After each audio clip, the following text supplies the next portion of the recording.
갈라디아서 3장 15절에서 끝절 29절 끝까지인데 17절까지만 공독하겠습니다. 갈라디아서 3장 15절. 형제들아, 내가 사람의 예를 들어 말한다. 사람의 언약도 한번 정해지면 아무도 폐하거나 더하지 못한다.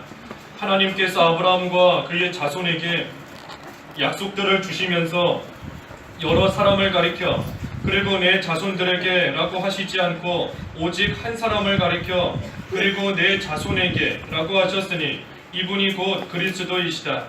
내가 말하려는 것은 이것이니 430년 후에 생긴 율법이 하나님께서 미리 정하신 언약을 폐기하여 그 약속을 무효로 할 수는 없다.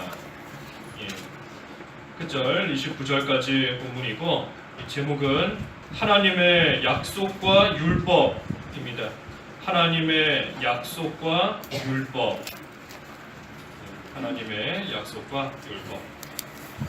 이 갈라디아서 말씀을 통해서 계속해서 그 율법과 그리고 하나님의 약속, 다시 말하면 복음에 대해서 비교하면서 우리에게 증거하고 있습니다. 이 갈라디아서 말씀이 조금 어려운 그러한 부분도 없지 않아 있지만 우리가 분명히 알아야 될 것은 계속해서 나오는 대로 우리가 구원받는 것은 오직 하나님의 복음, 하나님의 약속으로 말미암아 우리는 구원받는 것이다 하는 것이 이 말씀의 핵심인 겁니다.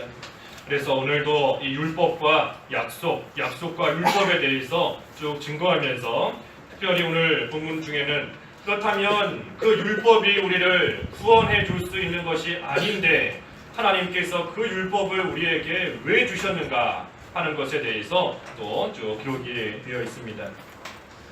조금 전에 봉독한 15절에 보면 이 사람의 예를 들어서 그 언약에 대해서 말하고 있습니다. 사람의 언약도 한번 정하면 폐하거나 더하지 못한다. 사람과 사람이 약속을 했는데 그 당사자가 아닌 이상 제3자가 나서서 그 약속을 없애거나 그 약속에다가 다른 것을 더하거나 할 수 없는 겁니다. 오직 그 당사자들끼리 한 약속이기 때문에 그들만이 그것을 혹시 고치더라도 혹시 없애더라도 그들만이 할 수 있는 겁니다. 그래서 사람의 언약도 다른 사람이 폐하거나 할 수 없다. 하물며 하나님께서 하신 약속을 이 사람이 그것을 더하거나 폐할 수 없다 그랬습니다. 그래서 우리 인간은 하나님께서 하신 그 약속에다가 다른 것을 더하거나 빼거나 할 수 없는 겁니다. 그 약속의 내용 그대로 우리는 받아 가지고 있는 겁니다. 그렇다면 하나님께서 우리에게 주신 그 약속의 내용이 뭔가? 그것이 16절에 나와 있습니다. 16절에 보면 이 그리스도이다 하는 겁니다. 그 약속의 내용은 그리스도이시다. 16절에 쭉 나와 있고 마지막에 이분이 곧 그리스도이시다. 이 3장 16절 갈라디아서 3장 16절 이 말씀은 참 중요한 말씀인 것인데 왜 중요한가 하면 이 말씀은 우리 창세기 15장 5절과 6절의 말씀과 항상 연결시켜서 가야 되는 말씀인 겁니다. 창세기 15장 5절과 6절 하나님께서 아브라함에게 눈을 들어 하늘에 있는 수많은 별들을 보아라. 너의 자손이 이와 같이 많아지게 해주시겠다. 그때 아브라함이 그것을 믿으니 하나님께서 그것을 의로 여기셨다. 그 말씀이 창세기 15장 5절과 6절에 나와 있습니다. 그 말씀과 이 갈라디아서 3장 16절의 말씀이 연결되는 겁니다. 하나님께서 내 자손, 그때 말씀하신 그 내 자손, 그 자손이 바로 그리스도이시다 하는 겁니다. 그리스도이다. 그래서 아브라함이 믿은 것은 장차 오실 그리스도를 믿은 겁니다. 그래서 그 오실 그리스도로 말미암아 구원받아 하나님의 자녀가 될 자들이 하늘에 떠있는 수많은 별들과 같이 참으로 많아지게 될 것을 아브라함은 믿은 겁니다. 그것을 믿었을 때에 하나님께서 그것을 아브라함의 의로 여기셨다. 그래서 아브라함이 의인이 된 것, 아브라함이 구원을 받게 된 것은 율법을 행해서가 아니라 오직 오실 그리스도를 믿었기 때문에 하나님 앞에서 의인이 되었다라는 겁니다. 그래서 17절에도 있지만 이 모세를 통해서 주신 그 율법은 아브라함으로부터 430년 후에 주신 겁니다. 아브라함으로부터 430년 후에 모세를 통해서 율법을 주신 것인데, 만약에 율법을 행함으로써 구원받는다 하면 이 아브라함으로부터 모세 때까지 약 430년 동안에 살았던 이스라엘 자손들은 하나도 구원받지 못한 겁니다. 율법을 행해야 구원받는다. 율법이 있어야 그것을 행하는데 그 기간 동안에는 아직 율법이 주어지지 못한 겁니다. 그러니 율법을 행할 수도 없고, 그러니 구원을 못 받는다 하면 이 모세 이전의 사람들은 다 지옥 갔다는 것밖에는 되지 않는 겁니다. 그래서 하나님께서 이 율법을 아브라함 이후에 약 430년이 지난 후에 가서 율법을 주신 것만 봐도 아브라함이 구원받은 것은 율법을 행해서 구원받은 게 아니라 믿음으로써 구원받은 것이다. 하나님께서 주신 그 약속을 믿음으로써, 다시 말해 그 약속의 내용 예수 그리스도를 믿음으로써 아브라함은 이 구원을 받은 것이다. 그래서 그 약속의 내용 예수님을 믿으면 구원받는다 하는 그 약속의 내용은 어떠한 사람도 바꾸거나 폐기할 수 없는 겁니다. 하나님께서 하신 약속이기 때문에 예수님을 믿음으로써 구원받는다 하는 그 약속은 절대 변하지 않고 바뀌지 않는 겁니다. 그래서 구약 시대에도 오실 예수 그리스도를 믿음으로 구원받았고, 신약 시대에도 오신 예수 그리스도를 믿음으로 구원받은 겁니다. 거기에 뭔가가 더해져서 믿음만으로는 부족하다, 뭔가 선을 행해야 구원받는다, 마음을 좀 곱게 써야 구원받는다, 가난한 사람들을 좀 도와주고 구제해야 구원받는다 하는 것은 다 하나님이 주신 약속의 내용을 바꿔버리는 겁니다. 그래서 우리는 그 약속의 내용 바꿀 수 없는 겁니다. 오직 하나님께서 주신 대로 믿음으로만 구원받는다. 아브라함도 믿음으로 구원받았고, 모세도 믿음으로 구원받았고, 다윗도 솔로몬도 다 믿음으로 구원받은 겁니다. 그러니 우리 또한 그 약속, 동일한 약속을 받았기 때문에 우리도 믿음으로만 구원을 받는 겁니다. 그래서 18절에도 그 말씀인 겁니다. 이 유업이 율법으로 말미암은 것이라면 그것은 더 이상 약속으로 말미암은 것이 아니다. 그러나 유업은 하나님께서 약속을 통하여 아브라함에게 은혜로 주신 것이다. 하나님께서 약속으로서 주시겠다는 그 약속으로서 유업을 주셨다. 천국도 주시고 복도 주시고 믿음의 자녀도 주시고, 그러한 유업을 주신 것은 하나님의 약속으로 말미암았다. 그러니 그것이 하나님의 은혜이다 하는 겁니다. 하나님의 은혜입니다. 우리가 뭔가 잘해서 그 공로로서 뭔가를 받았다 하면 우리 사람이 내세울 게 있을 터인데, 그것이 아니라 전적인 하나님의 약속으로서 우리는 천국의 유업도 받고 하늘나라의 시민이 되는 시민권도 받고 하나님의 자녀가 되는 복도 받았으니 그것은 전적인 하나님의 은혜이다 하는 겁니다. 하나님의 은혜이다. 그렇다면 율법을 행함으로써 구원받는 게 아닌데, 율법은 하나님께서 뭐하러 주셨는가, 왜 주셨는가 하는 것이 이 19절에서부터 쭉 기록이 되어 있습니다. 하나님께서 우리에게 율법을 왜 주셨는가? 19절에 그러면 율법은 무엇이냐? 율법은 무엇이냐? 그것은 범법함을 위하여 더해진 것이나 약속된 자손이 오실 때까지 그 율법은 천사들을 통하여 중보자의 손으로 제정된 것이다. 중보자는 한 편만을 위한 자가 아니나 하나님은 한 분이시다. 이 율법도 하나님께서 주셨다는 겁니다. 약속도 하나님께서 주셨을 뿐 아니라 율법 또한 하나님께서 우리에게 주셨는데 그 율법을 우리에게 왜 주셨는가? 왜 주셨는가?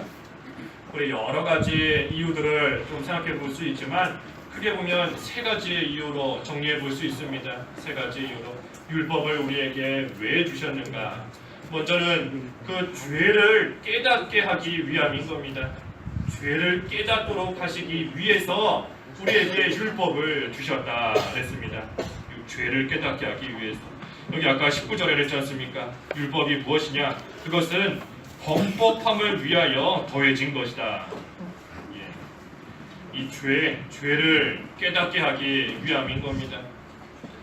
율법은 우리를 죄 아래 가둡니다. 죄 아래 가두는 것이 율법이에요. 그 22절 먼저 보면 22절에 그렇지 않습니까? 22절에 그러나 성경은 모든 것을 죄 아래 가두었으니 그랬습니다. 모든 것 죄 아래 가둔다. 그래서 우리는 율법을 통해서 죄를 깨닫게 되는 겁니다. 율법이 없었다면 뭐가 죄인지 어떤 행위가 죄인지 우리가 온전히 알 수가 없어요. 하지만 하나님께서 율법을 통해서 이것이 죄다, 이것이 하나님 앞에 옳지 못한 것이다 하는 것을 가르쳐 주셨으니 우리는 그것을 통해서 이게 죄구나 하는 것을 우리는 깨달아 알게 되는 겁니다. 우리 세상의 법도 그렇지 않습니까? 세상에 정해진 법도 이 법 규정으로 정해져 있기 때문에 우리가 그것이 죄구나 하는 것을 알 수 있는 겁니다. 규정이 없으면 그게 죄인지 알 수 없어요. 마찬가지로 하나님께서 율법을 주신 것도 우리로 하여금 죄가 뭔지 그 죄를 깨닫도록 하시기 위해서 율법을 주신 겁니다. 또 왜 율법을 주셨는가? 예수 그리스도에게로 인도하시기 위함인 겁니다. 예수 그리스도께로 우리를 인도하시기 위해서 이 율법을 주신 겁니다. 우리가 율법을 받아서 이제 이렇게 행하려고 보니까 행할 수가 없는 겁니다. 우리 자신이 죄인이고 너무 부족하기 때문에 연약하기 때문에 참으로 율법의 모든 것들을 다 행하지를 못하는 겁니다. 그러니 자꾸만 죄인이 될 수밖에 없는 거죠. 율법에 비추어서 우리 자신을 볼 때에는 자꾸만 죄를 짓는 그러한 죄인의 모습으로밖에 우리 자신이 드러나지를 않는 겁니다. 그러니 내 힘으로는 도저히 구원을 받을 수가 없구나. 내가 노력한다고 해서 구원받을 수 있는 것이 아니구나. 영생을 얻을 수 있는 것이 결코 아니구나. 그러면 내가 어떻게 해야 구원을 받을 수 있을까? 오직 모든 율법을 완성하신 예수님께 가서 그 예수님을 믿어야 구원받는구나 하는 것을 깨달아 알게끔 하시기 위함인 겁니다. 그래서 율법을 주신 이유 우리로 하여금 죄를 깨닫게 하시고 그리고 우리 힘으로는 구원받을 수 없는 줄을 알아서 오직 예수님께 나아가 예수님만 의지하고 믿음으로써 구원받게 하시기 위해서 이 율법을 우리에게 주셨다는 겁니다. 그리고 마지막 세 번째 이유는 이 생활의 규범으로서 주신 겁니다. 생활의 규범으로서. 우리가 이제는 율법을 행함으로써 구원받는 것은 아니지만 믿음으로 구원받았지만 믿음으로써 구원받은 자가 이제는 어떻게 살아가는 것이 하나님 앞에서 올바르게 살아가는 것이다 하는 것을 이 율법을 통해서 우리는 듣고 배우는 겁니다. 그래서 생활의 규범으로서 믿는 자로서 마땅히 해야 될 일이 무엇인지 하지 말아야 될 일이 무엇인지 그 규범으로서 우리에게 알려주시는 것이 이 율법이다 하는 겁니다. 그래서 율법은 이러한 세 가지 목적으로서 세 가지 용도로서 우리에게 주신 겁니다.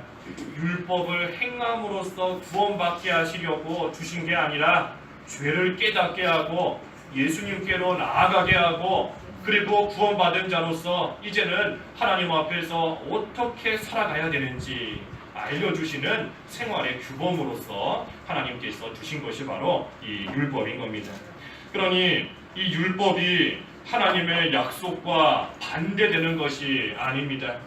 21절에 그랬죠. 21절에 그러면 율법은 하나님의 약속들과 반대되는 것이냐? 결코 그럴 수 없다. 만일 살릴 능력이 있는 율법이 주어졌다면 참으로 의가 율법으로 말미암았을 것이다. 그러나 성경은 모든 것을 죄 아래 가두었으니 이는 예수 그리스도를 믿는 자들이 믿음으로 말미암아 약속을 받게 하려는 것이다. 그래서 율법과 하나님의 약속은 서로 반대가 되는 것이 아닌 겁니다. 반대가 되는 게 아니에요. 왜냐하면 율법을 통해서 죄를 깨달아 예수님께로 나아가기 때문인 겁니다. 율법을 통해서 죄를 깨달아서 그것을 통해 예수님께로 나아가기 때문에 율법과 약속, 복음이 서로 반대가 되고 또 율법의 약속을 거스르는 그러한 역할을 하는 것이 아니라는 겁니다. 그래서 23절에서부터 끝절 29절까지 보면 이 우리에게 믿음이 오기 전에는 율법 아래 매여 있었다. 그런데 그것은 장차 계시될 믿음의 때까지 갇혀 있었다. 그랬습니다. 이 율법, 하나님께서 율법을 우리에게 주셨는데 특별히 구약 시대의 성도들에게 율법을 주신 것은 그 율법이 구약 시대의 성도들을 예수 그리스도께로 인도하는 가정교사 역할을 하도록 하기 위함인 것입니다. 가정교사 역할을 하도록 예수님께서 이 세상에 오시기 전까지 구약 시대의 성도들에게 그 가정교사 역할을 하도록 하기 위해서 구약 시대 성도들에게 율법을 주셨다 하는 겁니다. 그리고 쉽게 말하면 이 구약 시대의 성도들은 아직 믿음이 연약한 가운데 있는 겁니다. 예수 그리스도를 믿기는 믿지만 신약 시대의 성도들의 믿음과 비교했을 때에는 연약할 수밖에 없어요. 왜 그런가 하면 구약 시대의 성도들은 오실 그리스도를 믿었기 때문인 겁니다. 오실 그리스도. 그러니 예수님께서 그리스도께서 오실 것이다. 오셔서 우리를 위해 대신 죽어주실 것이다 하는 것은 믿었지만 신약 시대의 성도들은 십자가와 부활에 대해서 자세히 알고 믿은 겁니다.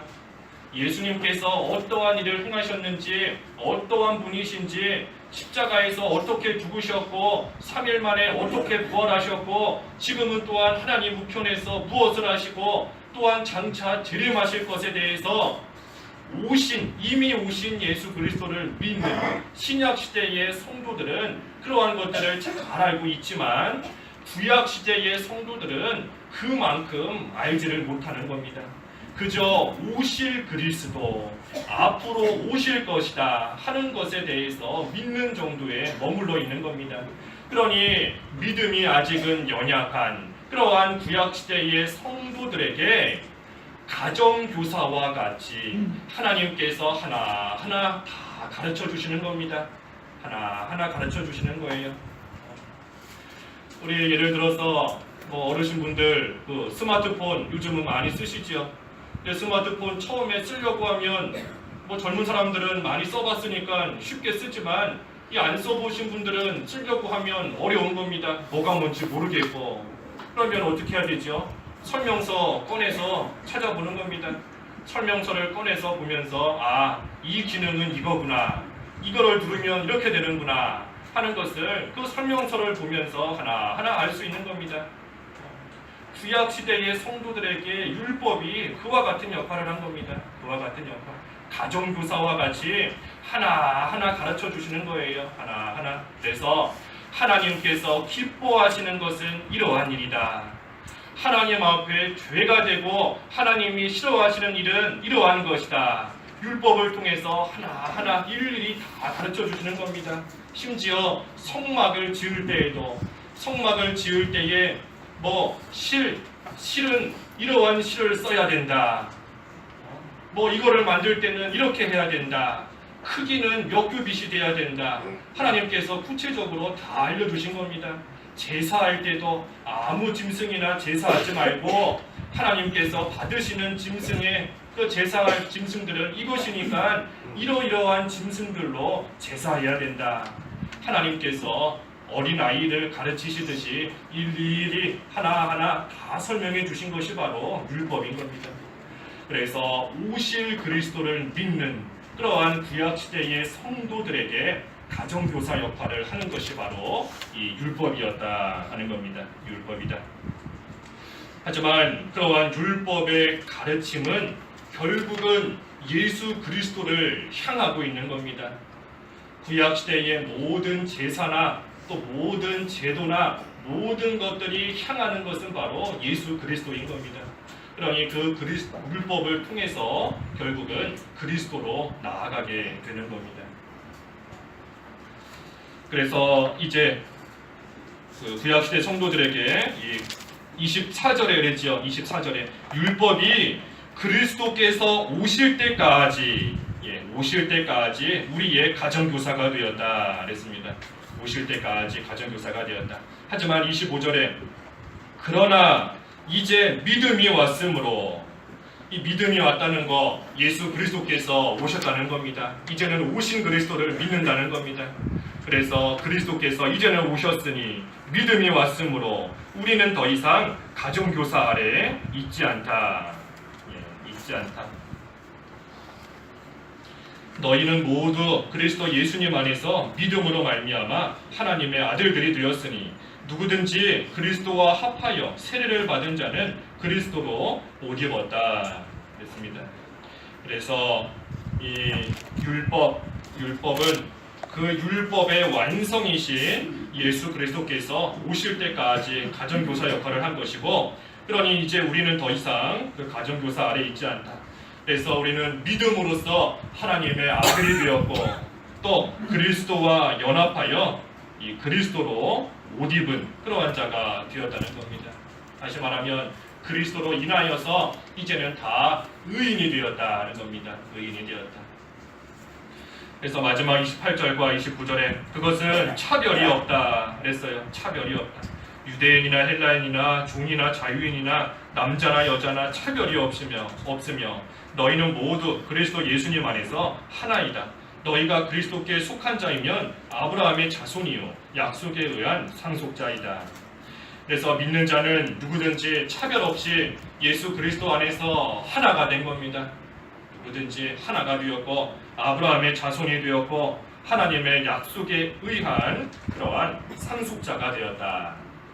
그래서 우리가 믿음으로써 구원받은 자로서, 다시 말하면 하나님의 차별을 받지 않는 그러한 자로서 우리도 다른 사람 차별하면 안 되는 겁니다. 하나님께서 우리를 차별하시지 않는데 오직 믿음 하나 보시고 과거에 우리가 어떠한 사람이었든지 개의치 않으시고 우리를 하나님의 자녀로, 하나님의 상속자로 삼아주셨으니 우리가 하나님 앞에서 하나 된 자로서 우리가 다른 사람 차별하면 안 되는 겁니다. 다른 사람을 차별한다 하는 것은 불신자가 할 일이에요. 불신자가 하는 일인 겁니다. 왜 그럴까요? 그들은 하나님께 차별을 받고 있기 때문인 겁니다. 불신자들은 천국에도 갈 수 없고 하나님의 자녀가 될 수도 없고 하나님이 주시는 복도 받을 수 없고 하나님께 차별받는 자들이 불신자인 겁니다. 그러니 그들은 얼마든지 다른 사람을 차별하면서 나아갈 수 있어요. 하지만 우리는 하나님 앞에서 하나가 되었고 하나님께서 우리를 차별하시지 않는 그러한 은혜를 받는 자로서 우리도 다른 성도, 다른 사람 다 똑같이 여겨야 되는 겁니다. 똑같이 내 몸과 같이 여겨야 돼요. 내 몸과 같이. 차별한다 하는 거 그저 뭐 누구는 좋게 여겨주고 누구는 안 좋게 여긴다, 그것만이 차별이 아니에요. 내 몸과 다르게 여기는 것도 차별인 겁니다. 그렇잖아요. 이 더운 날씨에 뭐 마실 물이 있다, 나만 그 물 마시고 딴 사람 안 준다 하면 내 몸만 차별한 겁니다. 내 몸만 위하는 거죠. 다른 사람 몸은 생각하지 않는 것이고. 그래서 우리가 내 이웃을 내 몸과 같이 사랑하라 그랬으니 우리가 모든 면에 있어 사랑으로 나아갈 수 있는, 그것이 하나님의 사랑을 받아서 약속 가운데 거저 참여하게 된 우리가 해야 될 또한 일인 겁니다. 기도하겠습니다. 하나님 아버지, 율법을 행함으로써 구원받는다면 구원받을 자 아무도 없었을 터인데 하나님께서 거저 주신 약속으로 말미암아 하나님의 은혜로서 복음을 믿어 구원받게 해주셨사오니 참으로 감사합니다. 이제는 우리 생활의 규범으로서 주신 그 율법의 말씀을 하나하나 잘 지켜나감으로써 하나님 앞에서 의인으로서의 합당한 삶이 되게 하여 주시옵시고, 또한 하나님께서 우리를 차별하지 않으시니 저희 또한 다른 사람 차별하지 아니하고 내 몸과 같이 사랑하고 아끼며 나아갈 수 있는 하나님의 아들로서의 온전한 사랑을 베푸는 그러한 사람들이 다 될 수 있도록 인도하여 주시옵소서. 예수님의 이름으로 기도하옵나이다. 아멘.